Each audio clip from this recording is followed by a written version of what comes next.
السلام عليكم ورحمة الله تعالى وبركاته. صاحبي يلا سؤال هذا ما أنتوا حادي سودياري best English sentences about Somalia وجملذوين أو عيان best English sentences about Somalia جملذوين ورواكسن أو هذا في عن أو كصاب صندلك Somalia هذا بجملذها أدي كوا عبين دوران هدي أديكوا بلو إلا يرمات إلا تكتنا وحتى هي قف English بدن هل كان كفايدي دونا وليبا قيوها قدام بيا أبي المهم كوا إن إلى دعوة haddaba bilow ilaa iyo dhamaad inaad isdaabato muuqaalka dhamaysato fadlan ila sug ilaa iyo aan ka gaarayo ilaa bilow ilaa dhamaadba haddii ku soo biiraysana fadlan taabo calaamada subscribe-ta casharo noocan oo ku soo gaari doona tanina waa part 3 waa qaybtii saddexaad ee aan soo gudbinayo qaybihii koowaad iyo lamaadna way ku jiraan kanaalka ee karaari casharada xiga waxaan kasoo dhigi doonaa insha Allah jumladooyin kala xiiso badan leh haddaba ku soo dhawaada bilowga casharkeena maanta saaxiib jumlada koowaad waxay ku leedahay Somalia is located in the Horn of Africa. Somalia is located. Somalia waxay ku taalaa in the Horn of Africa. Geeska Africa ayay ku taalaa. Jumlada labaad waxay ku leedahay iyaduna it shares borders with Ethiopia, Kenya and Djibouti. It shares Somalia waxay la wadaagtaa borders xuduuday la wadaagtaa with Ethiopia, dalka Ethiopia, Kenya, dalka Kenya and Djibouti iyo dalka Djibouti ay Soomaaliya waxay kala wadaagtaa marka xuduuday kala wadaagtaa. Jumlada saddexaad waxay ku leedahay Somalia has the longest coastline in mainland Africa. Somalia alawleeya marka has waxay leedahay the longest coastline xeebta ugu dheer in mainland Africa oo ah dhulweynaha Africa ayay ku leedahay. Soomaaliya waxay leedahay marka longest coastline xeebta ugu dheer in mainland Africa ee dhulweynaha ee dalka Africa. Jumlada afraad waxay ku leedahay iyaduna the Indian Ocean lies to the east in Somalia. Okay, the Indian Ocean badweynta Hindiya lies waxay ka xigtaa to the east of Somalia bariga Somalia ayay ka xigtaa ayaa lagu leeyahay marka badweynta India. Jumlada marka afaraad jumlada aan dhahay shanaad waxa weeyaan iyaduna the Shabelle and Juba rivers are the main rivers in Somalia. The Shabelle and Juba rivers wabiyada Juba iyo Shabelle are the main rivers waa wabiyada ugu waaweyn in Somalia marka la joogo dalka Soomaaliya rivers waa wabiyaalo.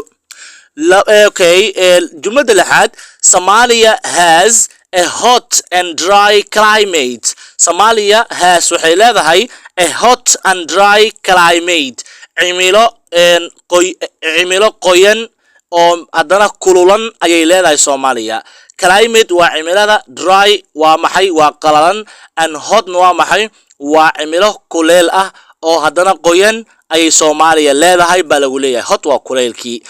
Okay, jumlada toddobaad many parts of Somalia are covered by desert and semi-desert. Okay, u fiirso many parts of Somalia qaybo badan oo Soomaaliya kamid ah are covered by waxa daboolay desert lama deegaan and semi-desert iyo dhul bar yar leh oo qalalan ayaa daboolay. Dhul marka lama deegaan ah iyo dhul bar yar leh oo qalalan baa daboolay dhulka Soomaaliya ama dalka Soomaaliya qaybo badan. Jumlada markaasi sideedaad the country experiences seasonal monsoon winds. waxa uu leeyahay marka the country wadanka experiences wuxuu la kulmaa seasonal monsoon winds dabeelo xiliyeed ee monsoonka ayuu dalkeena la kulmaa. Jumlada sagaalaadna Somalia has beautiful beaches and coral rivers. Ugu waxa uu leeyahay Somalia lagu yiri has waxay leedahay beautiful beaches xeebaha quruxda badan ayay leedahay and coral rivers iyo sidoo kale dhagaxaan badeed. Coral rivers dhagaxaan badeed qurxoon ayay leedahay Soomaaliya. Jumlada shanaad waxay leedahay iyaduna jumlada tobanaad aan dhahay waxay leedahay Mount Shimbers is the highest point in Somalia. Mount Shimbers alule buurta Shimbir is the highest point waa meesha ugu dheer in Somalia dalka Soomaaliya. Jumlada 11aadna Somalia is home to broad and resilient people. Somalia is home to broad waa hoyga dad sharaf leh and resilient people iyo sidoo kale oo dad adkaysi badan lagu yaqaano. Somalia is home to broad waa hoyga okay waa hoyga to broad marka dadka lagu faano adkaysiga badan leh and resilient people waana dad sharaf leh ayaa lagu leeyahay Soomaalida. Jumlada 12aad waa maxay? The majority of Somalis are ethnic Somalia. The majority of Somalis Somalida inta badan dadka Soomaaliyeed. Okay, the majority of Somalis inta badan dadka Soomaaliyeed are ethnic Somali waa Somali asal ah. Jumlada 13aadna Islam is the main religion in Somalia. Islam diinta Islaamka is the main religion waa diinta ugu weyn in Somalia marka la joogo dalka Soomaaliya. Jumlada 14aad waxay ku leedahay Somalia is the official Somali is the official language of the country. Somali is the official language waa luqadda rasmiga ah of the country ee wadanka uu leeyahay. Marka Somali ayaa la yiraahdaa waa luqadda waay. marka Somali hadii la yiraahdo waa luqadda. Somalia hadii la yiraahdana waa dalkii. marka waxaa lagu yiraahdaa Somali is the official language luqadda rasmiga ah waa Somali of the country ee waliba wadanka uu leeyahay waa luqadda Soomaaliga ah. Jumlada 15aad many Somalis also speak Arabic and English. Many Somalis Somali fara badan also sidoo kale speak waxay ku hadlaan Arabic and English luqadda Carabiga iyo luqadda Ingiriiska ay ku hadlaan Soomaalidu badankood inta badan dadka Soomaaliya. Jumlada 16aadna Somali culture is rich in poetry and oral tradition. Somali culture dhaqanka Soomaalida. Somali culture dhaqanka Soomaalida is rich in poetry wuxuu hodan ku yahay suugaan and oral traditions iyo sheekooyin afka laga dhaxlo. Somali culture dhaqanka Soomaaliyeed is rich in poetry wuxuu hodan ku yahay suugaan. Poetry waa suugaan and oral traditions iyo sheekooyin afka laga dhaxlo ayuu caan ku yahay. Dhaqanka Soomaaliya ayaa marka aad iyo aad hodan ugu yahay. Jumlada 17aad camel herding is an important part of Somali life. Camel herding dhaqashada geela is an important part waa qayb muhiim ah oo kamid ah of Somali life nolosha Soomaalida kamid ah. marka dhaqashada geela aad ayuu Soomaalidu noloshooda qayb muhiim ah ugu jiraa. Jumlada 18aad waa maxay? Somali people are known for their hospitality. Somali people dadka Soomaaliyeed are known waxaa lagu yaqaanaa for their hospitality soo dhaweyntoodii ayaa lagu yaqaanaa dadka Soomaaliyeed. Jumlada 19aad waa maxay? The Somali clan system plays a key role in society. The Somali clan system hanaanka qabiilaysiga ee Soomaaliya plays wuxuu ka ciyaaraa a key role door muhiim ayuu ka ciyaaraa in society bulshada dhexdeeda. Jumlada 20aad Somalia gained its independence in 1960. Somalia gained Somali waxay heshay independence madax banaani ayay heshay in 1960 1960 ay madax banaanideeda heshay Soomaaliya. Jumlada 21aad waa maxay? The Somali diaspora is found all over the world. The Somali diaspora waa maxay? Qurba joogta Soomaalida. Diaspora waa maxay? Diaspora waa qurba joogta. marka waxa leeyahay the Somali diaspora qurba joogta Soomaalida is found ayaa waxa laga helaa all over the world dhammaan daafaha dunida. maxaa yeelay Soomaalidu meel kasta way joogtaa oo iyadu way iska nooshahay.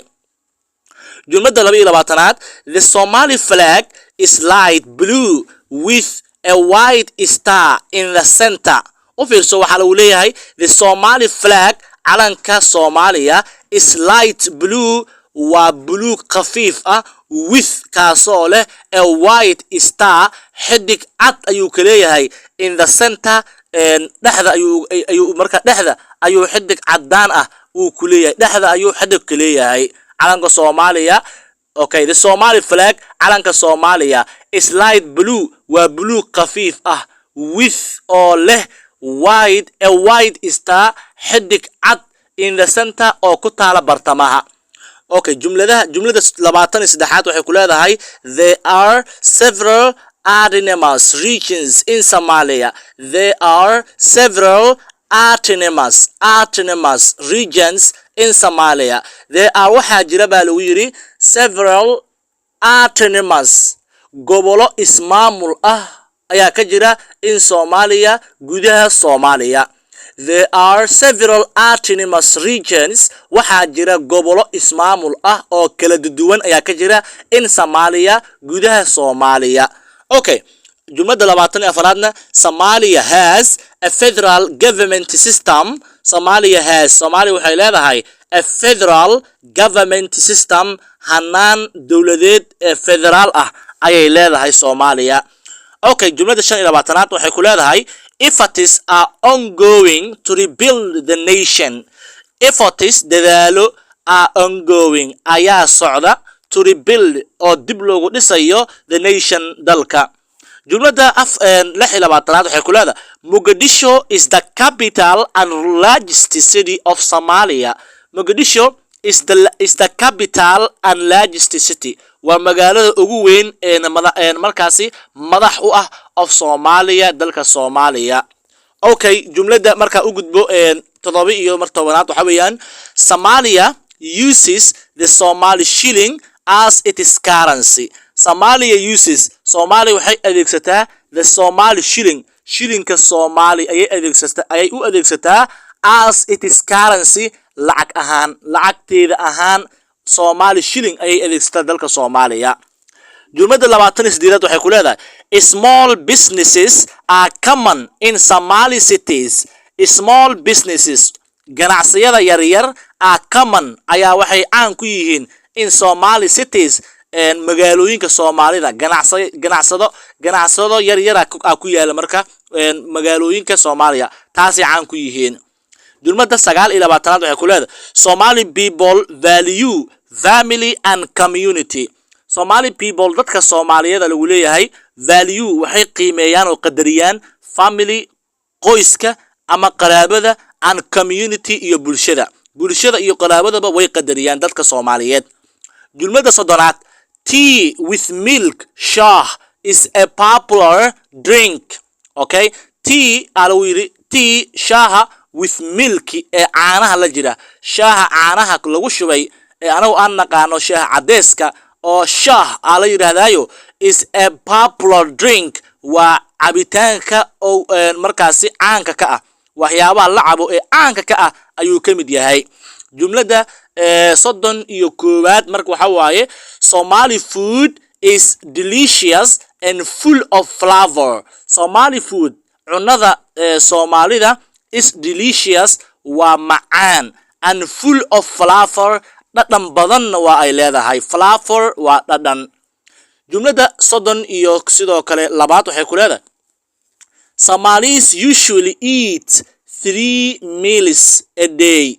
Somalis dadka Soomaaliyeed alagu leeyahay dadka Soomaaliyeed usually badana eat waxay cunaan 3 meals saddex goor bay raashin ama cunaan a day maalintiiba oo loo yaqaan quraac qado iyo casho saddexda waqti ayay cunaan. Somalis dadka Soomaalida usually badankood eat waxay cunaan 3 meals saddex cuno ayay cunaan a day maalintii.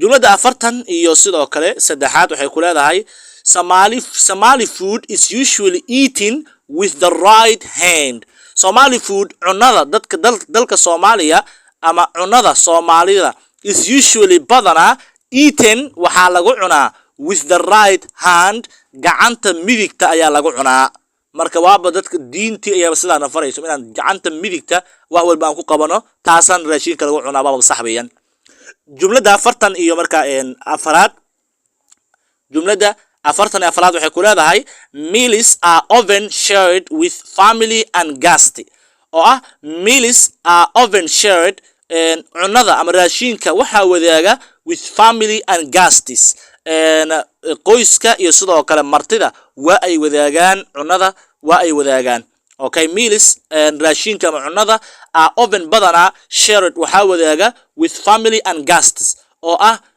martida iyo qoyska ayaa wadaaga jumlada afartan iyo sidoo kale shanaad waxay ku leedahay lunch is the main meal of the day in Somalia lunch qadadu is the main meal qadadu waa raashinka ama waa cunada ugu weyn lunch qadadu is the main meal waa cuntada ugu weyn of the day ee maalintii laga cuno in Somalia dalka Soomaaliya okay jumlada afartan iyo lixaad waxay ku leedahay breeze is a Somali rice dish cooked with spices ogo waxay ku leedahay breeze is a Somali rice dish cooked with spices breeze-ku is a Somali rice dish waa cunto Soomaali ah cooked oo lagu kariyo with spices breeze iyo xawaashiyo iswata ayaa la isku kariyaa jumlada afartan iyo toddobaad waxay ku leedahay canjeero is a traditional Somali flatbread eaten in the morning canjeero is a traditional Somali flatbread waa rooti dhaqameed Soomaali ah eaten oo lagu cuno in the morning subaxdii la cunaa canjeero is a traditional Somali flatbread okay waa rooti dhaqameed Soomaali ay leedahay eaten in the morning taasoo la cuno subaxdii okay jumlada afartan iyo siddeedaad waxay ku leedahay Mufo is a type of baked bread made from cornmeal. Mufo is a type of baked bread. Mufadu waa nooc rooti la duway ka mid ah. Made from cornmeal oo laga sameeyo burka galeyda. Mufo alayri is a type of baked bread. Waa nooc rooti oo la duway. Made from cornmeal oo laga sameeyo burka galeyda ayaa laga sameeyaa muunfada okay jumlada afartan iyo toddobaad waxay ku leedahay sambusa is a fried pastry filled with meat or vegetables sambuska lagu leeyahay is a fried pastry waa bur la shiilay oo la dubay filled with ka oo lagu dhex rido oo lagu buuxiyo meat hilibka or vegetables ama khudaarta ayaa lagu buuxiyaa sambuska sidaa baa lagu leeyahay okay jumlada xigta waxa waaye Basto is a Somali style spaghetti often served with meat sauce Basto alawley is a Somali style spaghetti waa basto Somali ah oven oo inta badan served with lagu cuno meat sauce hilib suugo leh okay suugo hilib leh ayaa lagu cunaa Basto is a Somali style spaghetti waa basto Somali ah oven served with oo inta badan lagu cuno meat sauce suugo hilib wadata jumlada ugu dambaysa ee marka 39 waxay ku leedahay iyaduna cambulo is cooked okay cambulo lagu leeyahay cambulo waa maxambulo cambulo is cooked okay is cooked beans mixed with sugar and oil cambulo waa digir la kariyay cambulo is cooked beans waa digir la kariyay mixed with oo lagu daro sugar and oil sonkor iyo saliid baa lagu daraa halkaas waxaan rajeynayaa inaad ka faa'iiday erayo fara badan jumladooyinkan aad bay ku caawin doonaan haddii intaan aad ila soo gaartay fadlan qaybta commentiga igu reeb maxaad ka faa'iiday casharkeena maanta qof kasta waan ka rabaa inuu qaybta hoose igula wadaago wuxuu ka faa'iiday